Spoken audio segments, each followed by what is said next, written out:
Welcome back, you guys, and thank y'all for watching this show. And I'm back here with Escalante Lunde, and I'm going to ask you, Escalante, how have you evolved in the film industry? That's an interesting question. As I said before, I started doing theater in 2007. I got involved in film in 2008. And I had my first, I guess, huge break in 2012. And then over the past 10 years, I continued to work and be involved in more and more projects. I think I'm at 60-something television and film projects. I don't really count. I just do it and forget about it and move to the next. Because you don't want to get caught in that trap of predetermined success. Okay. But the one thing I have learned, this is a very competitive business. It's very tough. You can go out for a part and there can be thousands of people auditioning for the same part and only one person can get the part. So I realized if you're on the filmmaking side of the project, like as a producer, you have a little more clout, a little more power, you have a little more say. And so in the past few years, I would work with people that I knew personally that they were producing the project. Then about 2 years ago, a friend of mine, Shannon Forrestal, she's like my best friend since I started acting. And we co-produced a project called A Cry for Help. Yeah. And A Cry for Help is a story of about injustice, racial injustice in the American justice system. Right. And what happened was she came with the story about this couple, this black couple, and the father was on his way home, gone to work, leaving home, and then he tried to circumvent a fight between this white couple. This white gentleman was physically abusing his wife, and interfering with that fight, trying to save her. There was a fatal accident that happened, and he got sent to jail. But there was somebody else that saw the whole thing that could have saved him, and decided not to because of fear. Right. And one of the things we get accused of, it's not so much the people that's doing something, it's the ones that see it and don't say anything. Don't say anything, and that's a perfect example of that situation. Now, in the meantime, as we were preparing to shoot the film, neither one of us had any experience with the criminal justice system at all. So what we did, we started doing research, and in this research, we would talk to parole officers, cops, judges, lawyers, and men who were formerly incarcerated who were innocent. They were exonerated because we met guys who were in jail for 15, 20, over 30 years. Wow. For something that they didn't do. Right. And so what we did was we took we started interviewing people, and we were in the process, and we still making a documentary. Oh, okay. So I've been from actor, I've co-written a few things as a producer, and also like you, I was the person interviewing people for the documentary. So I guess a documentary interviewer. Okay. So I've expanded my reach in the film industry, but the most important thing, I got a better glimpse of the human condition. Right. Watching, what if you were 17, 18 years old, right about to live your life, now you're ready, you finish high school, you're ready to do what you want to do, and it's taken away from you for no reason, and the primary reason in some cases, either your color of your skin or the lack of money. The lack of money, that's true. One of those two can affect anybody. Yeah, I agree. So that's, the film is called Cry for Help. We shot it in March of 2020, so it was 2 years ago. Right now it's in the film festival circuit. The strange thing is we put it out in most of the American film festivals, but we got rejected 80-90% of the time. Right. We put it out into the international film festival. It was the exact opposite. We got accepted at least 70% of the time, and we've won 5 film festivals. I know. But in the United States, they didn't want to see it. So if you go to YouTube, Instagram, it's called Cry, CRY, the number 4, Help. It's there. You can Google www.cry, the number 4, help.com.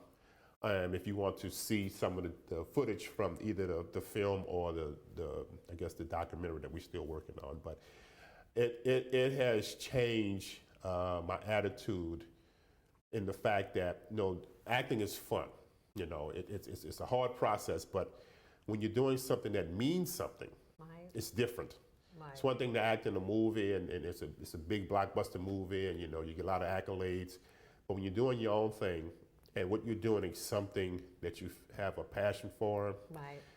and you want to make a difference, it kind of changes things for you. So what is coming from this is that I established a nonprofit. It's called I didn't know the Exalt Foundation.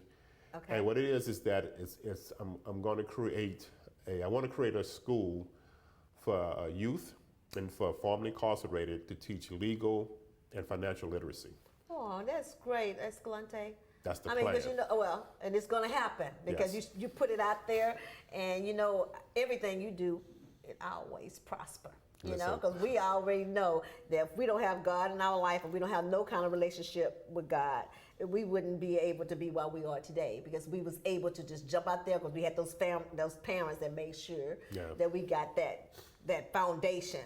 And I think that's what Black history should be about for our people. If you just go back and think about the foundation that you had to be brought up in to be able to move forward, and like you say, to not get yourself in situations that you can not even get the help you need. If like your show, you said that if somebody saw it happen, even though it's your play, but they don't say nothing. And that is just what's going on now. We're so afraid to open our mouth and just say that's wrong, because we don't know how it's going to affect us. We always thinking about us. We don't want to be, it's about me. If I say something, what's going to happen to me? What's going to happen to my family?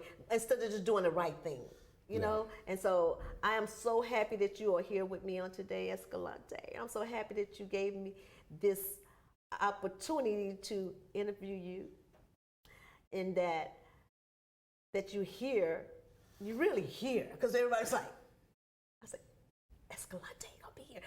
He played in this Django. That's what they knew too. People in the building when we came in. So I just want you to go ahead and say anything else you would like for people to know about you, since you're gonna be leaving my set. Hopefully you're gonna come back, right? You're gonna come back. I got 12. I got to December, so I'm gonna need you back here. Okay. So I feel first so I'd like to good. say is that I'm very proud of you. Well, thank you. Because I always knew you had what it took to present yourself. And I've been telling you for decades, you need to be on television, particularly when I got involved in the industry. I said, you are the perfect commercial actress, because for commercials, they want somebody to sell a product, but what they really want is somebody who can sell themselves. Right. And that's what you do better than almost anybody I know. So I'm very proud of you. I'm sure your family is. They may not say it enough, but trust me, they are. Because you're the only one actually doing this, and if it wasn't for you, they wouldn't be where they are today. Because I have made many sacrifices. You have watched me spoil my kids, right, Escalante? Yes. I have spoiled them rotten, but it wasn't that I was actually, like you said, your parents did. I was spoiling them, but I wasn't doing it enough where they wouldn't be self-efficient. Yes. Because my kids, are doing pretty well for themselves. Mm-hmm. They got good work ethics. They hard workers. They are good parents. They level-headed. They not, like you, like I always have admired you. You never forgot your humble beginnings. As you go up the ladder, you don't get what the big head like most people get. They forget who was there with them to help them go up. Like you said, your parents. Mm-hmm. And your parents made sacrifices to make sure you went off to college, because I know you went off to college and you played as a quarterback, right? Mm-hmm. Over at LSU? USL. USL, so you was a quarterback there. And so our parents made sacrifices, and I made sacrifices for my kids, because even though I was asked many a time, and I don't know why people thought I could do it, they used to say, you need to be acting like you need to be in commercial, you have this beautiful smile. I'd be like, no, we gonna focus on my kids, because I always was afraid that I couldn't do this. But it took me to be 61 to say, I'm gonna try it, and I'm gonna jump out there.